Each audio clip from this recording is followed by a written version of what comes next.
성경 말씀 신명기 11장 1절로 17절까지 말씀 교독해 올리겠습니다. 그런즉 내 하나님 여호와를 사랑하여 그가 주신 책무와 법도와 규례와 명령을 항상 지키라. 너희 자녀는 알지도 못하고 보지도 못하였으나 너희가 오늘날 기억할 것은 너희 하나님 여호와의 교훈과 그의 위엄과 그의 강한 손과 펴신 팔과 애굽에서 그 왕 바로와 그 전국에 행하신 이적과 기사와 또 여호와께서 애굽 군대와 그 말과 그 병거에 행하신 일 곧 그들이 너희를 쫓을 때에 홍해 물로 그들을 덮어 멸하사 오늘까지 이른 것과 또 너희가 이곳에 이르기까지 광야에서 너희에게 행하신 일과 르우벤 자손과 엘리압의 아들 다단과 아비람에게 하신 일 곧 땅에 입을 벌려서 그들과 그들의 가족과 그들의 장막과 그들을 따르는 온 이스라엘의 한가운데에서 모든 것을 삼키게 하신 일이라. 너희가 여호와께서 행하신 이 모든 큰 일을 너희의 눈으로 보았느니라. 너희는 내가 오늘 너희에게 명령하는 모든 명령을 지키라. 그리하면 너희가 강성할 것이요 너희가 건너가 차지할 땅에 들어가서 그것을 차지할 것이며 또 여호와께서 너희 조상들에게 맹세하여 그들과 그들의 후손에게 주리라 하신 땅 곧 젖과 꿀이 흐르는 땅에서 너희의 날이 장구하리라. 내가 들어가 차지하려는 땅은 내가 나온 애굽 땅과 같지 아니하니 거기에서는 너희가 파종한 후에 발로 물대기를 채소밭의 댐과 같이 하였거니와 너희가 건너가서 차지할 땅은 산과 골짜기가 있어서 하늘에서 비를 내리는 비를 흡수하는 땅이요 내 하나님 여호와께서 돌보아 주시는 땅이라. 연초부터 연말까지 내 하나님 여호와의 눈이 항상 그 위에 있느니라. 내가 오늘 너희에게 명령하는 내 명령을 너희가 만일 청종하고 너희 하나님 여호와를 사랑하며 마음을 다하고 뜻을 다하여 섬기면 여호와께서 너희의 땅에 이른 비 늦은 비를 적당한 때에 내리시리니 너희가 곡식과 포도주와 기름을 얻을 것이요 또 가축을 위하여 들의 풀이 나게 하시리니 내가 먹고 배부를 것이라. 너희는 스스로 삼가라. 두렵건대 마음에 미혹하여 돌이켜 다른 신들을 섬기며 그것에 절함으로 여호와께서 너희에게 진노하사 하늘을 다 빛을 내리지 아니하여 땅이 소산을 내지 않게 하심으로 너희가 여호와께서 주신 아름다운 땅에서 속히 멸망할까 하노라. 아멘. 사랑하는 우리 공고중앙교회 성도 여러분, 오늘도 하나님 가운데서 평안이 충만하시고 또 하늘에서 공급하시는 하나님의 인도하심이 여러분의 가정과 일터 가운데에서 하나하나씩 심겨지고 또 열매 맺게 되어지시기를 간절히 소망합니다. 지금까지 하나님께서 모세를 통해서 이 지나온 일들 속에서 이 말씀하셨던 이 하나님의 신실하심을 기억하게 하고 그래서 그 하나님을 사랑하라라고 하는 명령을 계속해서 거듭해서 주고 계셨습니다. 이제는 하나님께서 바로 그 땅 가나안 땅에 들어가서 이룰 삶들을 하나님 앞에서 어떻게 기대할 것인가에 대해서도 말씀하기 시작을 하지요. 하나님의 요구사항이 무엇인가? 그런데 하나님의 요구사항이 무엇인가를 주목하는 이들에게 반드시 필요한 것 한 가지가 있다라고 한다면 우리에게 이 땅을 주실 하나님 그리고 우리에게 믿음의 어떤 증거를 요청하신 하나님 요구하신 하나님은 어떤 하나님이시냐면 1절부터 7절까지 나와 있는 구원하시는 하나님이시다. 우리를 구원하신 하나님 그리고 주리라고 약속한 땅으로 인도해 가고 가시는 하나님 그 하나님과 더불어서 약속의 땅에서 누릴 시절에 대한 그런 꿈과 소망을 잃지 말아라라고 하는 겁니다. 하나님을 사랑해라 라고 했던 이 말씀이 오늘 말씀 속에서도 다시 우리 가운데 반복되어지고 있죠. 야, 너희가 마음을 다하고 뜻을 다하여서 여호와를 섬겨라. 계속해서 이 반복되어져서 하나님 앞에서 하나님께서 들려주시는 이야기가 하나님을 사랑하는 법, 하나님을 사랑하는 이 명령에 관한 것입니다. 앞서서 10장에서 얘기했던 것처럼 우리가 마음의 할례를 받는다라고 하는 것이 마음에 분명한 흔적을 가지고 있다라고 하는 의미일 텐데요. 목을 곧게 하지 않고 항상 그 마음의 흔적이 있는 이들은 하나님 앞에서 고개를 숙이는 이들일 텐데, 하나님께서는 이스라엘 백성이 얼마나 변덕스러운지를 아셨는지 그들이 마음의 할례를 받으라고 명령하신 그분은 끊임없이 이스라엘 백성들에게 거듭해서 하나님을 사랑하는 법, 하나님만을 사랑하는 이야기를 하고 계십니다. 그 하나님을 사랑하는 이들이 그 땅에 들어가서 사는 원칙은 단 한 가지다. 무엇이냐면 하늘에 계신 하나님을 바라보면서 살아라라고 하는 겁니다.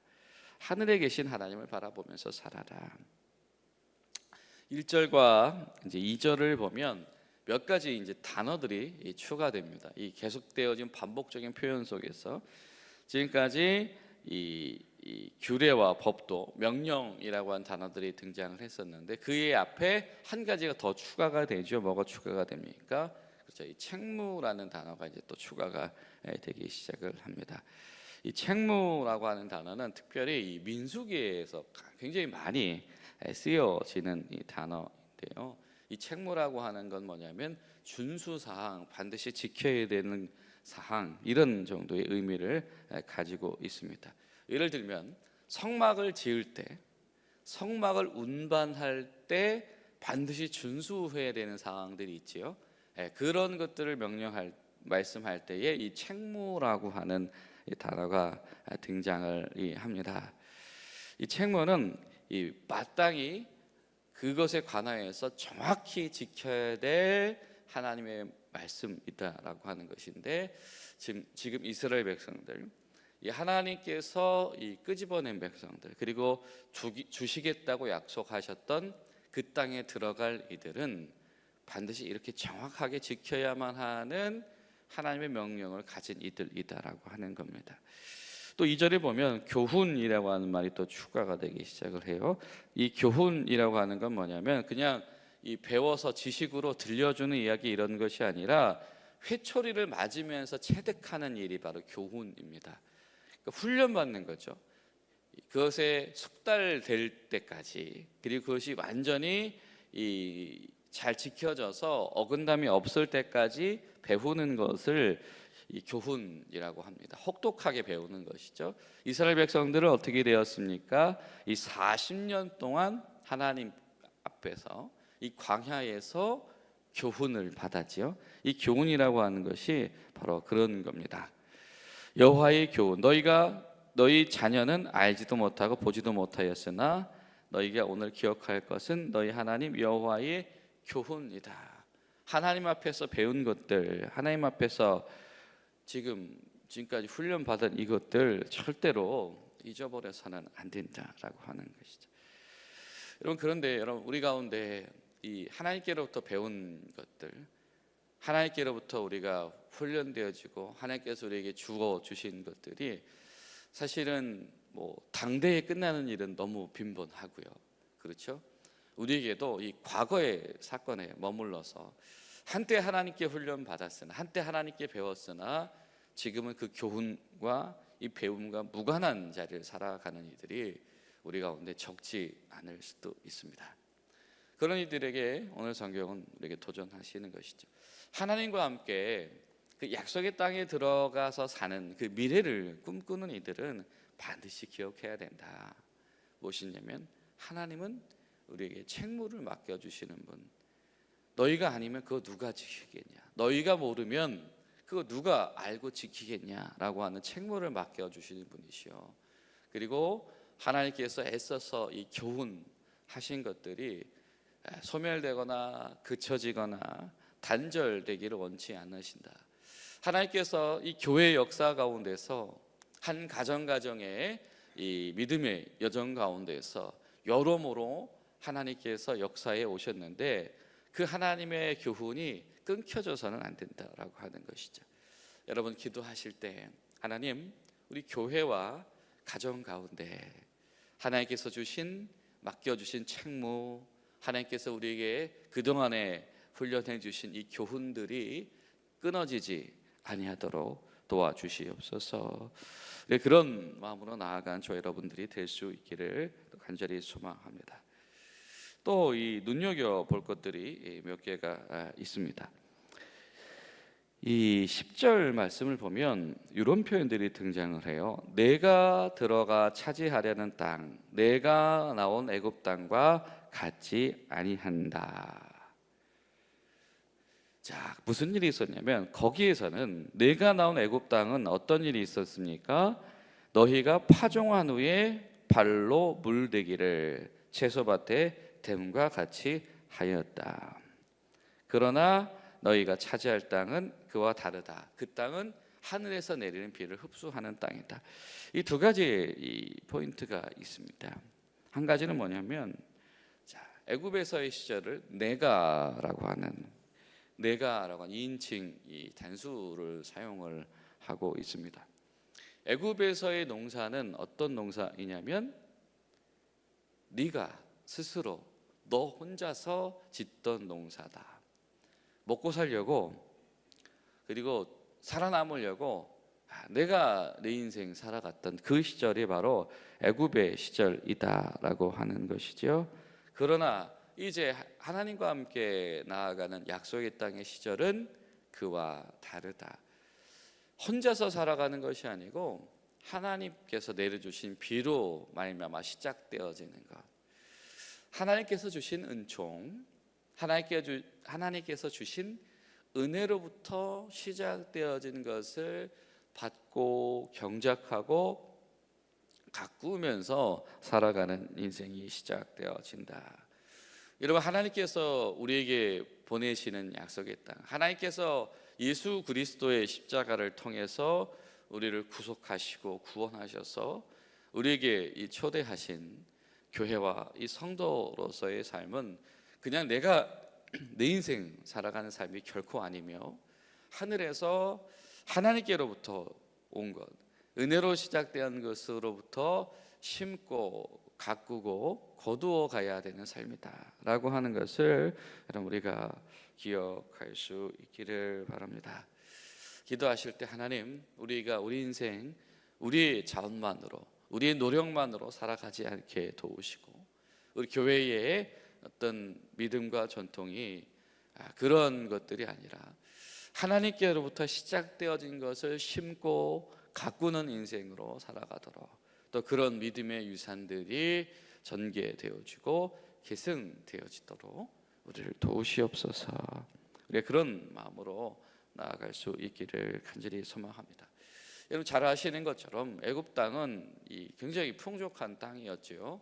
그것의 비결은 바로 이 나일강의 범람으로 시작되어지는 이 땅의 비옥한 문제들, 또 그것을 통해서 이 정착되어지는 소위 이 관계 수로라고 해야 되나요? 예. 그런 것으로 이 체계화된 이 농사에 대한 일이었다라고 하는 것이죠.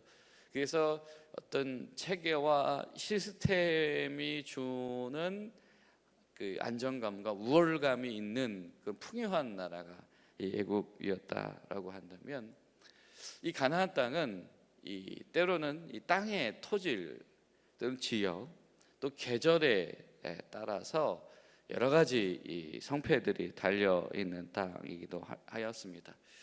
어떤 이들에게는 때와 시기마다 풍족하게 거두는 땅이기도 하고, 또 어떤 이들에게는 이게 노력하였으나 그만큼 소출을 얻지 못할 수도 있는 땅이 바로 이 가나안 땅이다. 뭔가 노하우가 필요한 땅이다라고 하는 것이죠. 그런데 하나님께서는 그 노하우 이제부터 이렇게 배워라라고 하는 말씀을 하지 아니하시고 하늘로부터 내려주는 것을 가지고 살아라. 너희가 그 땅에 살 때에 하나님께서 때를 맞춰서 무엇을 내리시냐면 이른 비니로 가을비죠. 장막절이 끝날 때부터 즈음에 시작되어지는 소위 우기가 시작되어지는 것이 바로 우리로 치면 가을인데 이 이른 비고요. 그리고 우리 부활절 때쯤 이 6월절 때쯤 되어졌을 때에 우기가 끝나죠. 이제 그게 마지막 비는 겁니다. 그게 늦은 비라고 하는 겁니다. 그래서 이 건개와 우기를 통해서 이 곡식 농사 그리고 이 과실 농사가 이렇게 명확하게 때로는 계절에 따라서 잘 지어질 수 있게 하게 하시는 땅이다라고 하는 거죠. 자, 그런데 중요한 것은 그 땅에 어떤 그런 계절적인 기후적인 특징이 있다라고 하는 노하우가 중요한 것이 아니고 바로 이 표현이죠. 14절에 보면 하나님께서 그것을 어떻게 적당한 때에 내리신다. 그 땅에 필요한 비를 하나님께서 적당한 때에 내리실 것이다. 이것이 하나님의 말씀을 가지고 살아가는 이들의 신앙 고백이다. 하나님을 사랑해라. 그래서 하나님께로부터 시작되어진 것으로 살아간다라고 마음가짐을 포기하지 말아라. 그때에 하나님께서 적절한 시기에 비가 시작되게 하시고 비가 그쳐지게 하실 것이다. 중요한 것은 하늘에서 내리는 비를 흡수하는 땅에 너희가 간다라고 하는 것을 기억해라. 그렇다라고 한다면 하나님께서 반드시 제때에 그것을 내리실 것이다. 여러분, 이렇게까지 놓고 보면 이제 이스라엘 백성들이 들어가는 그 땅은 그냥 막연히 좋은, 살기 좋은 뭔가 이 금싸라기 같은 땅, 그 땅에 들어간다라고 하는 이런 공간적인 이 이동을 얘기하는 것이 결코 아니다라고 하는 것을 우리가 알 수 있지요. 이스라엘 백성들이 이 가나안 땅에 들어간다라고 하는 것은 그들의 인생 가운데 새로운 차원이 시작되어지는 것입니다. 어떤 차원이 시작되어지는 것입니까? 지리적으로 가나안 땅에 산다라는 것이 아니고 이제는 하나님의 말씀의 터전에서 살아간다라고 하는 신앙의 차원이 그들에게 시작되어지는 것입니다. 여러분, 우리에게 하나님 안에서 살아간다라고 하는 것은 다른 말로 표현하면 우리가 이제는 우리 인생을 신앙의 차원에서 살아간다라고 하는 의미일 것입니다. 여러분, 애굽을 떠나야만 이 신앙의 차원이, 말씀의 차원이 시작이 되어집니다. 이 애굽 같은 것들, 이집트적인 것들을 내려놓아야 하늘로부터 공급하시는 것을 누리며 살아가는 것입니다. 이 땅에 대한 이 집착을 버려야 하나님께서 그 땅에 적당한 때에 내려주시는 은혜를 바라보는 눈이 열려지게 될 것입니다. 여러분, 우리가 하나님 앞에서 세상이 닫혀지고 새로운 세상이 열려지는 그런 신앙의 일체와 신비를 바라볼 수 있는 믿음이 우리 가운데 있게 되시기를 간절히 소망합니다. 기도하실 때 하나님, 우리 가운데에 믿음의 차원으로 살아가게 되어지는, 믿음의 터전에서 살아가게 되어지는 신앙생활의 차 안에서 살아가는 이들의 고백이 우리 가운데 마르지 않게 하시옵소서. 그런 마음으로 기도하며 나아가시는 복된 하루 되시기를 예수님의 이름으로 축복합니다. 기도하시겠습니다. 좋으신 하나님, 오늘도 은혜와 사랑에 감사를 드립니다. 하나님께서 저희를 인도하셨고 하나님, 저희에게도 이른 비와 늦은 비를 통하여서 주님 우리를 공급하시고 먹이고 살리시는 줄로 믿사오니 우리에게 믿음을 더하여 주시옵소서. 하나님의 책임을 가진 자들, 하나님의 교훈을 지키는 자들의 믿음이 식어지지 않도록 도와주시옵소서. 예수님의 이름으로 기도하옵나이다. 아멘.